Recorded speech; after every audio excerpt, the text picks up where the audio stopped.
A los 72 años, Sylvia Hartley creía haber alcanzado una etapa tranquila en la vida, esa fase en la que uno se contenta con rutinas sencillas y silencios cómodos. Ese día, sin embargo, comprendió que la paz puede ser frágil como una hoja seca. Era la boda de su hija Emma, un evento que ella había imaginado durante décadas con ternura, pero que terminó envolviéndola en una sensación incómoda de invisibilidad. Mientras se acomodaba en una mesa decorada con rosas marfil y copas que tintineaban demasiado alto, Sylvia percibió un clima extraño, casi como si su presencia estorbara. Su vida había sido siempre discreta. Viuda desde hacía años, modesta en sus hábitos, cuidadosa con su dinero creyendo que solo tenía lo justo.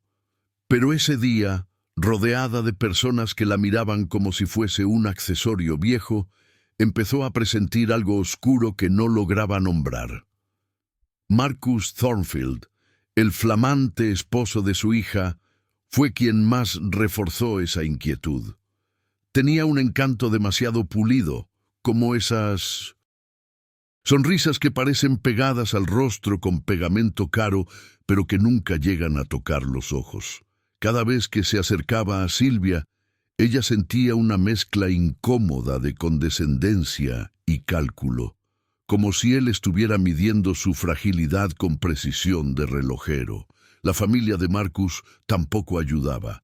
Comentarios sutiles sobre cómo Emma por fin tendría estabilidad, miradas que deslizaban juicios disfrazados de cordialidad y un tipo de elegancia que parecía diseñada para excluir. Sylvia intentó concentrarse en la felicidad de su hija, pero a cada minuto se hacía más claro que, en ese salón, ella no era vista como la madre danoiva, sino como una pieza prescindible cuyo valor estaba siendo evaluado por ojos astutos. Con el paso de las horas, Sylvia empezó a sentir que la celebración se transformaba en una especie de vitrina social donde ella era exhibida como un detalle incómodo. Mientras los invitados comentaban sobre inversiones, nuevas adquisiciones y viajes exóticos, ella se mantenía en silencio, sosteniendo su copa con ambas manos para disimular el temblor leve que le recorría los dedos. No era miedo, era la sensación de ser observada como si fuera un elemento frágil que podía romperse en cualquier momento. Marcus, con su traje perfectamente entallado y esa sonrisa que nunca mostraba los dientes, se acercaba cada cierto tiempo para comprobar si necesitaba algo, pero había algo en la forma en que la rodeaba con la mirada, calculador, que le recordaba a los hombres que revisan un coche usado antes de comprarlo. Fue justo en un brindis, mientras veía a su hija reír sin notar nada, que Sylvia sintió un nudo en el estómago que no supo poner en palabras, pero que reconoció como un aviso silencioso de su propio instinto. Al final de la noche, cuando las luces del salón empezaron a apagarse y los músicos guardaban sus instrumentos, Marcus se ofreció a llevar a Sylvia hasta el coche. Caminaban solos por el pasillo alfombrado y cada paso resonaba demasiado fuerte, como si la tensión se hiciera audible. Él hablaba con un tono amable, casi paternalista, preguntándole cómo estaba viviendo su etapa de viudez y si necesitaba orientación para manejar sus asuntos personales. Sylvia sintió un escalofrío que le recorrió la espalda cuando él mencionó que personas mayores como ella podían beneficiarse de tener a alguien confiable a cargo de decisiones importantes. Aunque su voz sonaba dulce, había una dureza escondida, una intención afilada detrás de cada palabra. En ese trayecto corto, Sylvia entendió que lo que había sentido durante el día no era exageración, era advertencia. Y aunque aún no sabía qué iba a acontecer, sí percibió que la vida estaba a punto de cambiar de un modo que ella jamás habría imaginado. Durante los días que siguieron al matrimonio, Sylvia intentó convencerse de que quizá había exagerado, que tal vez el ambiente formal la había puesto más sensible de lo normal. Pero esa ilusión se deshizo cuando Marcus comenzó a enviarle mensajes demasiado insistentes, disfrazados de preocupación. Él aparecía en horarios aleatorios, siempre con esa sonrisa medida que parecía ensayar antes de tocar el timbre. A veces llevaba flores demasiado caras, otras traía revistas financieras que ella jamás había mencionado leer. Silvia notaba cada detalle, el ritmo calculado de su respiración, la forma en que sus ojos recorrían la casa, como si estuviera catalogando todo lo que podría ser suyo algún día. Y aunque no decía nada, una parte profunda de ella sabía que aquello no era generosidad, era un mapeo. El día en que la invitó a cenar, algo en Silvia se tensó sin que ella lo controlara. Marcus había elegido un restaurante elegante, uno de esos con iluminación tenue y mesas separadas por biombos que parecían diseñados precisamente para que conversaciones incómodas pasaran desapercibidas. Desde el camino, Silvia sintió el aire algo espeso, como si se acercara a un acontecimiento que ya era irreversible. Él hablaba con una suavidad incómoda, casi mecánica, como si hubiese ensayado cada frase para que pareciera amable. Cuando se sentaron, Marcus abrió una carpeta negra con documentos que llevaba escondida bajo el saco, y fue en ese instante que Silvia entendió que esa noche no tenía nada que ver con su bienestar, sino con un plan que llevaba tiempo cocinándose a sus espaldas. A la mañana siguiente de aquella boda, Silvia despertó con una sensación espesa en el pecho, como si la noche anterior no hubiera terminado del todo. Se preparó un café negro en su taza favorita, la que tenía una pequeña grieta en el asa, recuerdo de un viaje que había hecho con Robert muchos años atrás, y se sentó junto a la ventana, observando cómo la luz filtrada del amanecer pintaba la cocina con tonos suaves. Era un día normal, pero algo en ella vibraba distinto, como si una pieza interna hubiese cambiado de lugar sin avisar. Fue entonces cuando recibió el mensaje de Marcus invitándola a un almuerzo especial, escrito con una amabilidad forzada que casi podía oler desde a través de la pantalla. Ella no quiso preocupar a Emma, que aún debía estar cansada de la boda, e intentó convencerse de que Marcus solo estaba siendo cordial, aunque dentro de su pecho esa duda aguda seguía pinchando como un alfiler escondido. A lo largo del día, Silvia no consiguió quitarse la sensación de que había algo calculado detrás de aquel almuerzo. Recordaba demasiado bien la expresión de Marcus cuando la observaba en la boda. No era desprecio gratuito, era evaluación, como quien analiza la textura de una madera antes de decidir si vale la pena lijarla o quemarla. Esa idea la acompañó mientras caminaba por el pasillo de su casa, mientras regaba sus plantas, incluso mientras intentaba leer un libro que no logró avanzar más de 3 páginas. Cuando llegó la hora del encuentro, eligió una blusa azul marina simple pero elegante, un pendiente pequeño con forma de hoja, regalo de Robert, y se miró en el espejo con un suspiro largo, casi resignado. No era miedo lo que sentía, sino una mezcla rara de intuición y experiencia, esa que solo la vida te da después de demasiados golpes silenciosos. A medida que avanzaba la tarde, Silvia empezó a notar un patrón que al principio había ignorado. Cada gesto amable de Marcus venía acompañado de una mirada fría, casi administrativa, como si estuviera evaluando el valor de un activo y no la dignidad de una persona. Cuando él le ofreció caminar juntos hacia el jardín del salón, ella aceptó por educación, pero en su interior algo se tensó. Desde fuera, cualquiera pensaría que era un yerno atento, preocupado por la suegra viuda, Pero desde dentro, desde donde Silvia observaba la vida con esa sensibilidad que solo los golpes invisibles del tempo dan, era evidente que algo nele no encaixaba. Había una especie de urgencia en su tono, como si aquel paseo tuviera un propósito que él necesitaba marcar en su agenda mental.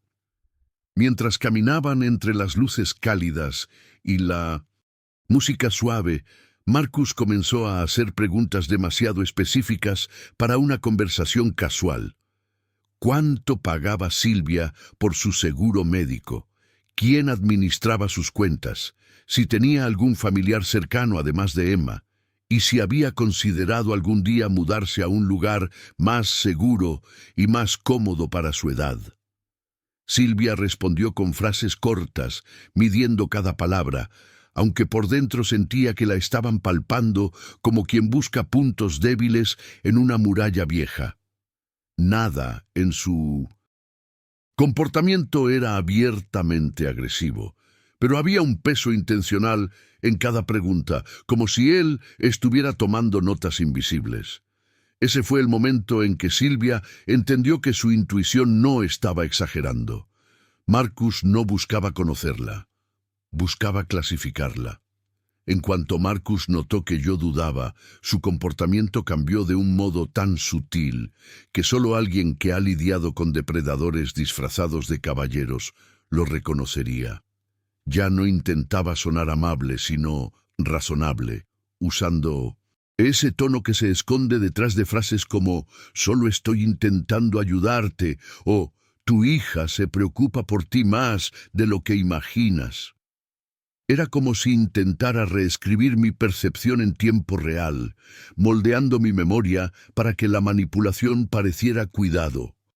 Mientras lo escuchaba, sentí algo que no había sentido en décadas. La misma presión en el pecho que tuve cuando Robert y yo descubrimos que un advogado malintencionado tentaba tomar o controle de nosos bens muitos anos atrás.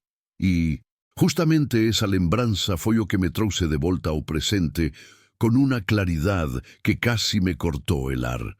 No era preocupación, no era cariño, era estrategia.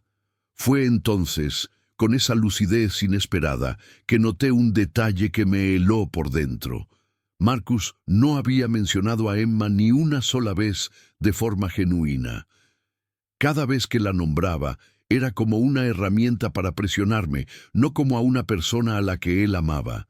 Y eso, más que cualquier documento, me encendió una alarma interna que llevaba años dormida.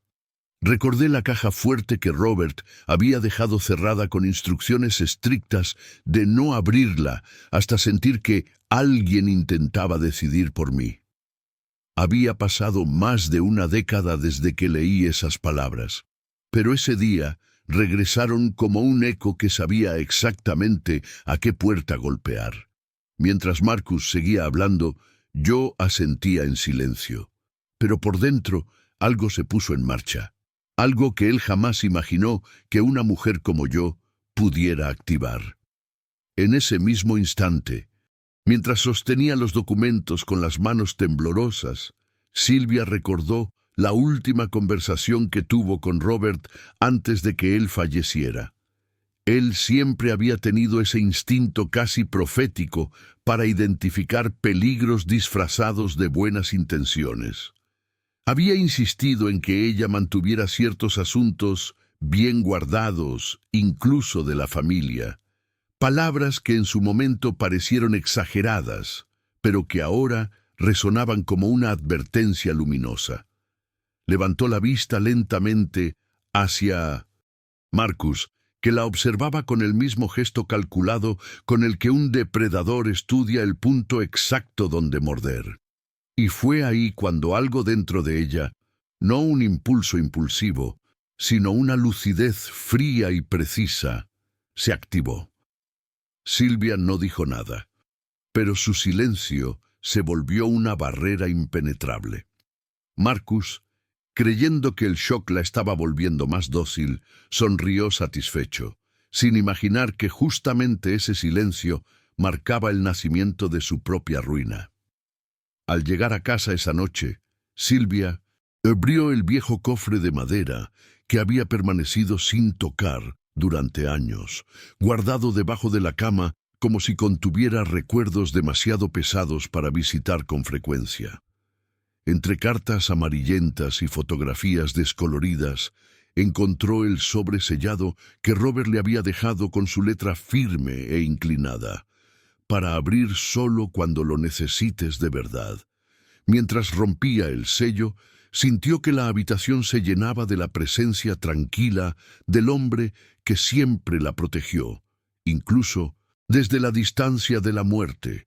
Dentro, además de la carta, había documentos, claves, instrucciones detalladas de cómo acceder al trust multimillonario que él había dejado preparado para ella. Silvia se quedó inmóvil varios minutos, no por sorpresa, sino por una mezcla profunda de gratitud y alivio. No estaba indefensa, nunca lo había estado. Robert había previsto que un día alguien intentaría subestimarla y le había dado las herramientas exactas para demostrar lo contrario. Cuando Silvia salió de la oficina de Carol aquella tarde, llevaba en la mano una carpeta gruesa que parecía pesar más que cualquier otra que hubiera sostenido en su vida. No era solo el peso del papel, sino la conciencia abrupta de que su mundo tranquilo, ese que creía pequeño, limitado y casi predecible, acababa de revelar una profundidad que ni ella imaginaba. Al caminar hacia el estacionamiento, sentía la piel erizada, no de miedo, sino de una lucidez que hacía años no experimentaba. Carol le había mostrado pruebas concretas del expediente criminal de Marcus, sus movimientos financieros, sus empresas fantasma y las conexiones inquietantemente extensas con otros depredadores de confianza. Silvia entendió algo crucial. Marcus nunca la había visto como persona. Para él, ella era un objetivo. Y mientras ajustaba el cinturón de seguridad en su coche, decidió, sin temblor, sin duda, que no sería un objetivo fácil. Esa noche, Silvia abrió el viejo cofre que Robert había dejado escondido detrás de la pared doble del estudio, un lugar que solo ella conocía y que siempre le pareció más simbólico que práctico. Entre sobres amarillentos y documentos antiguos, encontró la carta que él había escrito anticipando, con una precisión inquietante, que algún día alguien intentaría aprovecharse de su bondad.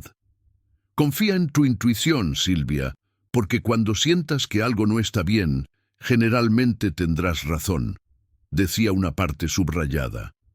Con el papel entre las manos, ella sintió una mezcla de dolor, amor y una determinación que casi le quemaba el pecho. Ya no era solo una viuda intentando vivir en paz. Ahora entendía que Robert había depositado en ella no solo una herencia, sino una misión. Y mientras dejaba la carta sobre la mesa, se dio cuenta de que ya no tenía miedo, tenía un plan. Cuando llegó la noche decisiva, Silvia se preparó con una calma que no era natural, sino aprendida después de semanas de sostener el miedo con los dientes apretados. Había dejado todo dispuesto en la sala. Las luces tenues, la mesa impecable, los documentos falsos que Marcus tanto deseaba firmados a medias, y una copa de vino cuya quietud en el cristal parecía anticipar el desastre. Lo que Marcus no sabía era que, detrás de la puerta del pasillo, 2 agentes federales aguardaban en silencio y que Carol Peterson, la abogada que había sido leal a Robert durante toda una vida, estaba conectada desde un vehículo afuera, autorizando cada paso del operativo. Cuando Marcus entró con su sonrisa trabajada y ese aire de superioridad maquinal, Silvia sintió un escalofrío que no la quebró. La organizó. Era la primera vez, desde que todo comenzó, que ella tenía más poder que miedo. Y esa sensación, tibia y cortante, le sostuvo el pulso mientras lo dejaba hablar hasta enredarse solo. Marcus empezó con el mismo discurso ensayado de siempre, mezclando preocupación falsa, afecto fabricado y un análisis frío de las supuestas ventajas de que Silvia entregara el control de su vida a alguien de confianza. Pero esa vez su actuación tenía grietas, nerviosismo en los dedos, prisa en los ojos, un temblor mínimo en la mandíbula. Silvia lo escuchó como quien observa una obra que ya no duele, solo confirma lo que uno siempre supo. Cuando él pidió que firmara la última página, ella lo invitó a sentarse más cerca, usando una voz suave que lo hizo bajar la guardia por completo. En cuanto Marcus se inclinó para señalar dónde debía estampar la firma, Silvia presionó discretamente el dispositivo de grabación bajo la mesa. En segundos, los agentes entraron, la escena se congeló y Marcus finalmente mostró su verdadero rostro, no el del ejecutivo encantador, sino el del depredador sorprendido por su propia presa. Fue la primera vez que Silvia respiró sin sentir peso en el pecho desde el día del matrimonio de su hija. Cuando Marcus llegó a la casa de Silvia aquella tarde, lo hizo con la misma confianza que tendría un hombre que cree que el mundo entero está bajo sus pies. Llevaba una carpeta de couro negro, impecable, y un perfume caro que impregnó el aire incluso antes de que él cruzara el umbral. Silvia lo recibió con esa calma que solo se logra después de mucho entrenamiento interno, pero por dentro su pulso era un tambor constante.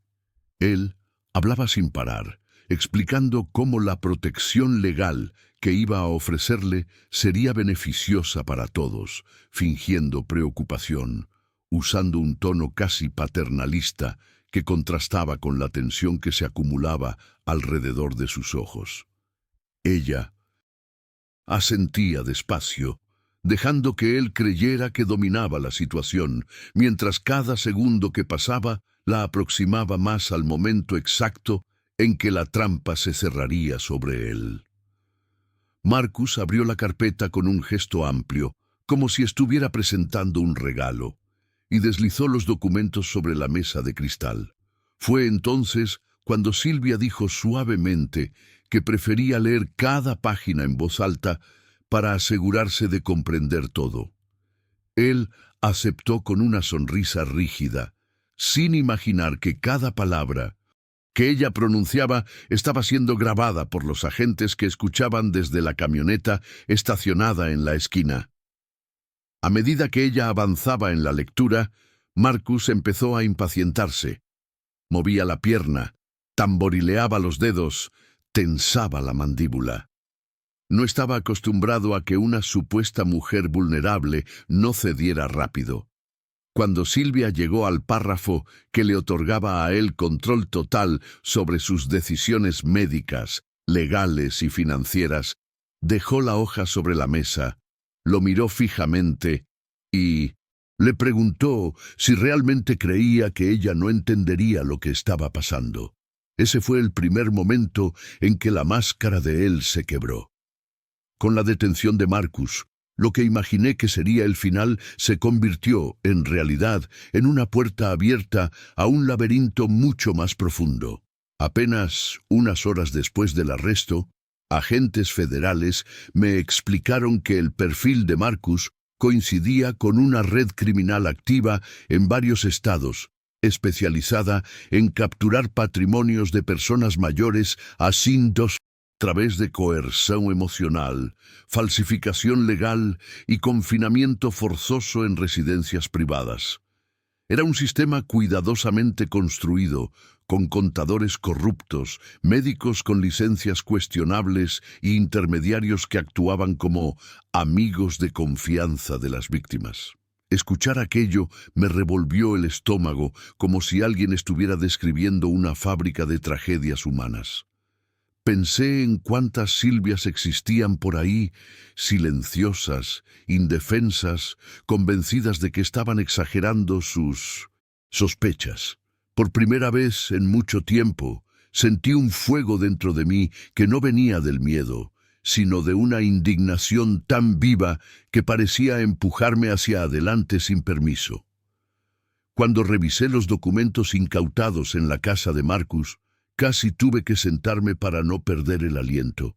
Había nombres, direcciones, historiales médicos, claves bancarias, firmas falsificadas, hasta anotaciones frías indicando quién sería enviado a qué residencia y en qué fecha, como si fueran simples paquetes logísticos. Entre esas carpetas había cartas arrugadas de víctimas que habían pedido ayuda y jamás obtuvieron respuesta. No sé describir la mezcla entre rabia y tristeza que me invadió. Era como si cada hoja llevara el eco de una vida quebrada. Ese día entendí que, aunque yo ya estaba a salvo, muchas personas no lo estaban. Y algo en mí, tal vez la parte de mi marido que siempre creyó que yo era más fuerte de lo que aparentaba, decidió que no podía retirarme y fingir que nada había pasado. Tenía recursos, tenía contactos, tenía pruebas y sobre todo tenía motivos de sobra para no permitir que esa organización siguiera respirando un minuto más.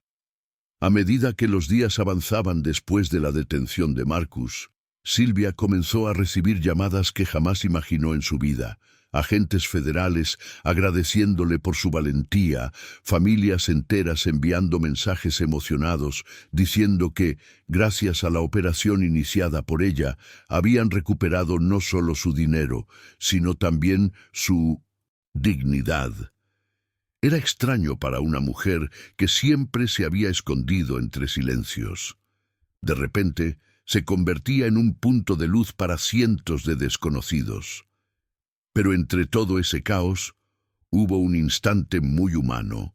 Una mañana cualquiera, sentada en su mecedora, con una taza de té de jengibre entre las manos, Silvia sintió por primera vez que Robert estaría orgulloso.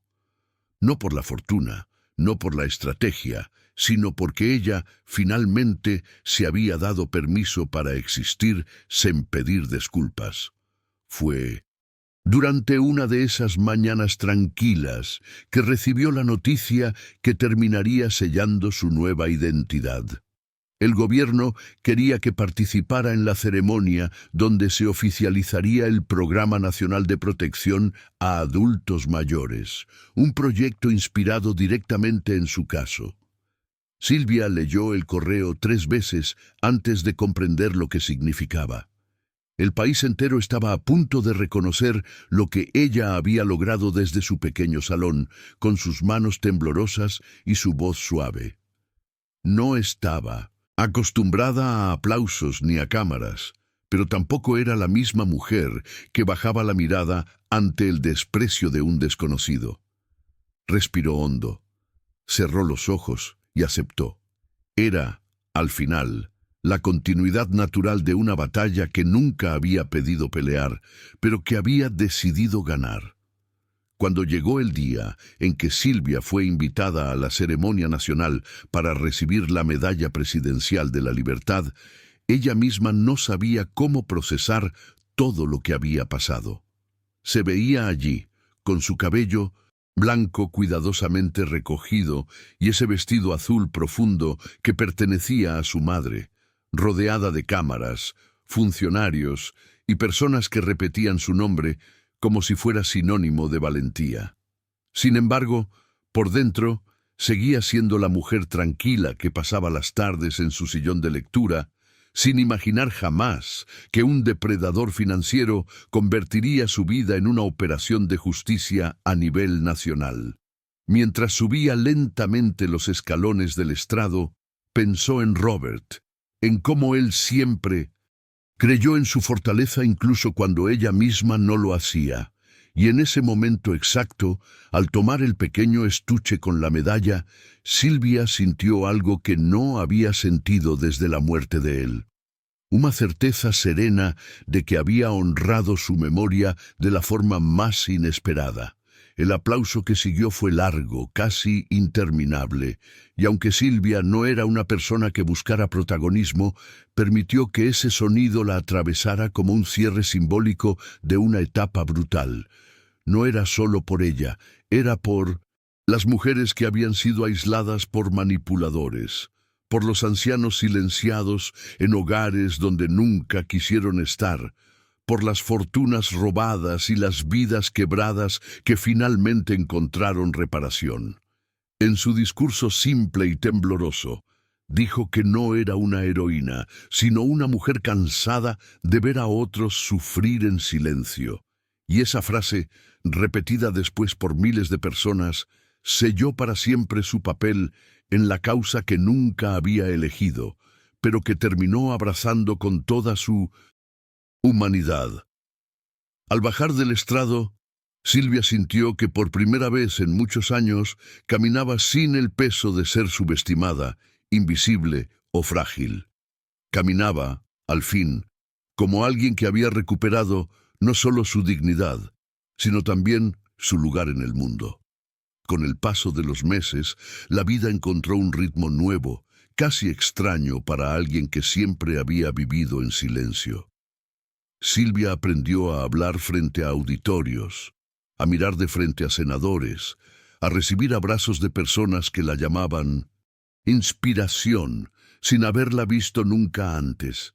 Cada testimonio que escuchaba, mujeres engañadas, hombres expulsados de sus propias casas, ancianos dejados en residencias como si fueran un estorbo, reforzaba la certeza de que su lucha tenía un propósito mucho más grande que su propia historia. Y aunque a veces el cansancio la alcanzaba, especialmente en los días en que extrañaba a Robert más de lo normal, había algo poderoso en saber que su dolor se había convertido en una herramienta para proteger a otros. Mientras caminaba hacia el escenario para recibir la medalla presidencial de la libertad, sintió que, por primera vez en décadas, era vista no por lo que faltaba en su vida, sino por todo lo que había sido capaz de construir a partir del día en que alguien intentó destruirla. Cuando la ceremonia terminó y la multitud se dispersó, Silvia salió lentamente hacia los jardines del edificio, sosteniendo la medalla entre los dedos como si fuera un pequeño ancla que la conectaba a todo lo vivido. No pensó en Marcus ni en los tribunales, ni siquiera en los millones recuperados. Pensó en ella misma, en la mujer que había llegado al matrimonio de su hija sintiéndose una sombra, y en la mujer que ahora caminaba con el peso dulce de la dignidad recuperada. Esa noche, al volver a casa, colocó la medalla junto a la carta de Robert, cerró el cofre y respiró hondo, como si cerrara también un capítulo que ya no le pertenecía.